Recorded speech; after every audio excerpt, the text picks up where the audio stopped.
Alors déjà plus de 27 ans. Ah, oui, il s'en est passé des choses, des belles choses. Et des rencontres avec des gens de bords tout à fait différents. Et chaque fois, quelque chose de bon en jaillissait. Voilà, et nous avons persisté dans cet effort de construction. Et puis, au bout d'un moment, les dernières années, nous nous sommes dit que les organismes avec lesquels nous avions travaillé étaient tout à fait bien pourvus financièrement, étaient capables d'inviter des grands musiciens, des grands artistes arabes, à ceci près que pour eux, il faut absolument le tampon du passage dans une télévision occidentale. Et que les plus authentiques ne sont pas toujours reconnus. Mais bon, ils font ce qu'ils peuvent. L'essentiel, c'était que ça circule. On avait mis en circulation l'histoire des chiffres arabes, on avait mis en circulation la reconnaissance des artisanats, on avait mis en circulation les soirées féminines avec toujours de la poésie. On avait tout mis en circulation. Et puis on s'est dit maintenant, et ça c'est encore la réflexion de Ali Khader, qui est vraiment le cerveau de ce centre arabe, c'est de dire, mais bon, le temps passe, de quoi est-ce que les gens ont besoin? Et d'abord, qui? Alors, qui? C'était tout le monde. C'était tous ces Européens qui fréquentent Bruxelles. C'était tous ces jeunes qui vivaient sur le mythe d'une culture arabe parce que leurs grands-parents, leurs parents étaient venus d'un pays maghrébin ou d'un pays arabe. C'était vraiment tout le monde. Qu'est-ce qui était nécessaire de faire? Et c'est là que Ali Khader a proposé l'idée d'un musée de la culture, de l'histoire de la culture arabe. Faut bien préciser, hein. C'est un musée de l'histoire de la culture arabe. Ah, le projet est vaste, il est ambitieux aussi. Il est d'autant plus ambitieux que la Belgique n'est dans rien. Le seul ministère qui ait apporté vraiment son soutien au centre et qui lui apporte encore son soutien, c'est le ministère de l'Emploi. Donc voilà, il faut se débrouiller. La situation politique internationale opère des pressions jusqu'à atteindre un petit centre culturel. C'est pas encourageant, c'est pas très joli. Et pourtant, nous sommes dit que, envers et contre tout, nous allions continuer. Du moins, tant qu'on pourra. Parce que la discrimination, le refus, le rejet sont immenses. Et pourtant, quel beau public au pluriel nous avons. Et quelle satisfaction que de revoir les gens 15 ans, 20 ans plus tard, les rencontrer dans la rue et entendre « Ah oui, je me souviens très bien, vous savez, c'est à partir de telle exposition ou à partir de telle conférence ou à partir de tel exercice d'écriture que j'ai commencé à lire ou que je suis allée au théâtre ou que j'ai commencé à aller voir les expositions. » Ah ça, c'était beau ça. Alors maintenant, cette histoire de musée, nous travaillons les locaux et nous essayons d'installer une partie avant l'islam, plus bas, et puis sur le niveau du centre, donc essayer de créer quelque chose après l'islam. Comment est-ce que nous organisons? Nous essayons de trouver ce que j'appellerais des stations.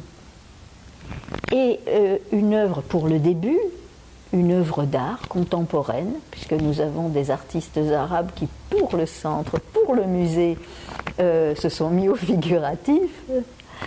Eh bien, à partir donc d'un tableau avec des titres qui seront assez brefs, pouvoir raconter les choses essentielles qui se sont passées dans cette culture arabe et qui ont permis plus tard des développements différents.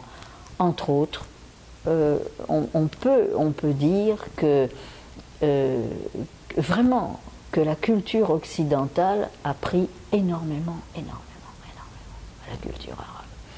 Alors, de quoi va-t-on parler ? On va parler de l'histoire de l'écriture, on va parler de la calligraphie, on va parler de l'histoire des costumes, on va parler des Mille et une nuits qui sont un véritable monument, et je précise, arabe. Arabe qui parlait de l'étranger, déjà. Il y a beaucoup de choses qui sont soulevées. La naissance de l'alphabet. Où ? Comment l'alphabet ? Je parle de l'alphabet que nous utilisons pour la langue arabe maintenant, parce que la langue arabe est très très ancienne, elle a utilisé plusieurs alphabets au cours de l'histoire. Donc, il y a tellement de choses. Et la langue, la valeur de la langue arabe, la valeur donnée à la langue, la consécration des poètes. Et puis, on abordera aussi, alors on va avoir aussi un pavillon sur l'Andalousie, on abordera aussi un petit endroit pour les religions. Ah oui, pour le meilleur et pour le pire. Les religions monothéistes sont nées dans ce qu'on appelle aujourd'hui le monde arabe.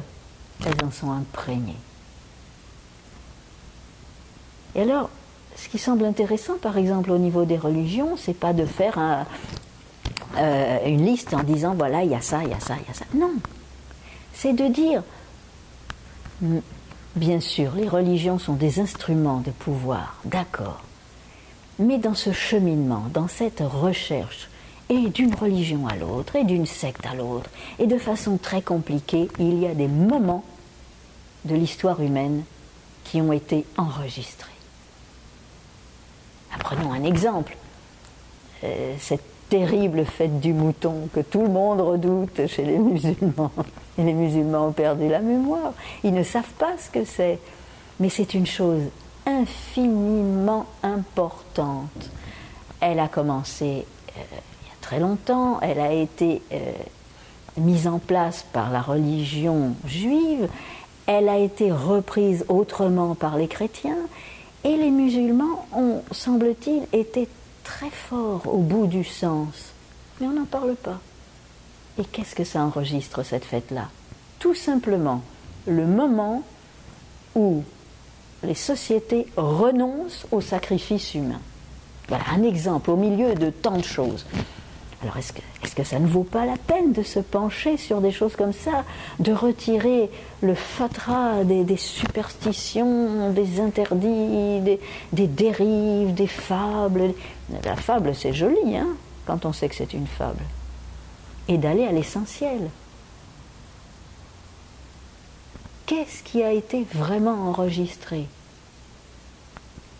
Au-delà de ce qui est visible en surface, il y a des choses terriblement importantes. Donc ça aussi, on s'en est préoccupé. Et là aussi, on a le plaisir d'avoir, au cours du temps, invité des gens à parler de religions très très différentes. Mais d'en parler en profondeur, d'en parler avec savoir. Nous avons eu, au cours des années, un immense combat qui n'était pas seulement le combat de la laïcité. Nous nous sommes attaqués à cette chose assez ridicule qui prétendrait que les cultures se heurtent. Alors d'abord, on a protesté parce que dans le mot culture, la médiocrité ambiante a voulu déverser tous les comportements. Et au lieu d'utiliser des mots dans la langue qui convient, au lieu de dire comportement, les gens se sont mis à dire n'importe quoi, à dire culture, à dire... Mais non, il n'y a pas de heurte entre les cultures. Toute ma vie, j'ai pu vérifier qu'il n'y avait pas de heurte entre les cultures. Il y a des heurts profonds dans nos incultures. Il faut le dire et le redire. Ce sont nos imbécilités qui se tamponnent et qui se heurtent. ce ne sont pas nos savoirs. Un savoir ne peut pas en combattre un autre. Un savoir viendra au plus près d'un autre savoir pour aller plus loin, pour se vérifier. Un art ne peut pas combattre un art. Un art s'étonnera, s'émerveillera, parce qu'il aura déjà été formé dans sa propre culture. L'homme cultivé sera infiniment sensible aux autres expressions culturelles. Mais lorsque dans sa propre culture, on n'a pas de base, enfin quand je dis sa propre culture, c'est toujours très mythique, parce que ça n'a rien à voir avec le sang ni avec la couleur de la peau. La culture qu'on a eue sous la main, les cultures souvent que nous avons eues à portée de main. Eh bien lorsqu'on est formé dans une culture, on est ouvert, pas seulement ouvert, attentif aux autres cultures. Il n'y a pas de choc. Et toute l'action du centre culturel arabe a été dans ce sens. Seulement, la méconnaissance a des vertus, souvent pour les pouvoirs. Alors, qu'est-ce qu'il vaut mieux? Manœuvrer des troupeaux d'imbéciles? Il faudrait que ceux qui sont responsables eux-mêmes soient des gens cultivés, attentifs. Aujourd'hui, nous avons la tristesse de voir que ce que nous craignons depuis plus de 20 ans se produit. Lorsqu'on abandonne les gens, ou lorsqu'on les exclut, ou pire, lorsqu'on se conduit de façon démagogique avec eux, lorsqu'on leur fait croire à ce qui n'est pas, un jour ou l'autre, il y a un écroulement. Et cet écroulement est terrible. Et cet écroulement arrive à la violence. Alors maintenant, il ne faut pas se désoler. Hein. Tout a été fait pour qu'on arrive là. Nous l'avons dit, on n'a pas voulu nous entendre. On ne veut tellement pas nous entendre que nous sommes bannis des médias, que nous sommes bannis de partout. Et parce que nous n'avons pas d'appartenance politique claire, pour peu que ce dont nous parlons soit vraiment de la politique, en tous les cas pas au sens étymologique du terme, eh bien, ce centre est quasiment honni. Oh là là, quand je pense à ce que pouvaient être ces réunions traditionnelles d'autrefois dans nos pays où chacun pouvait prendre la parole, où chacun pouvait écouter en paix.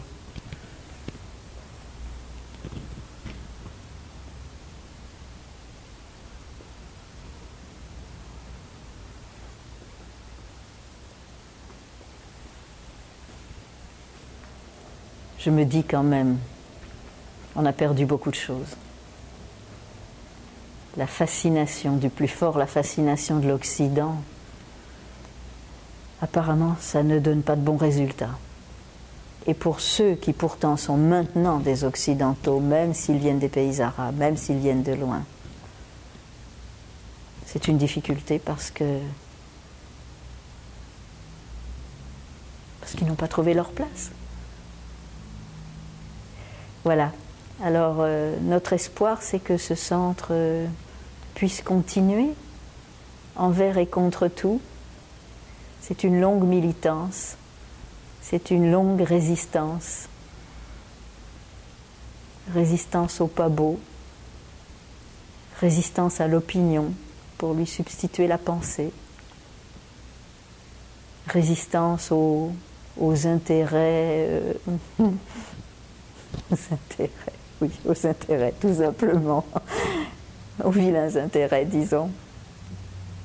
Inutile de dire des gros mots. Une résistance, mais pour combien de temps ?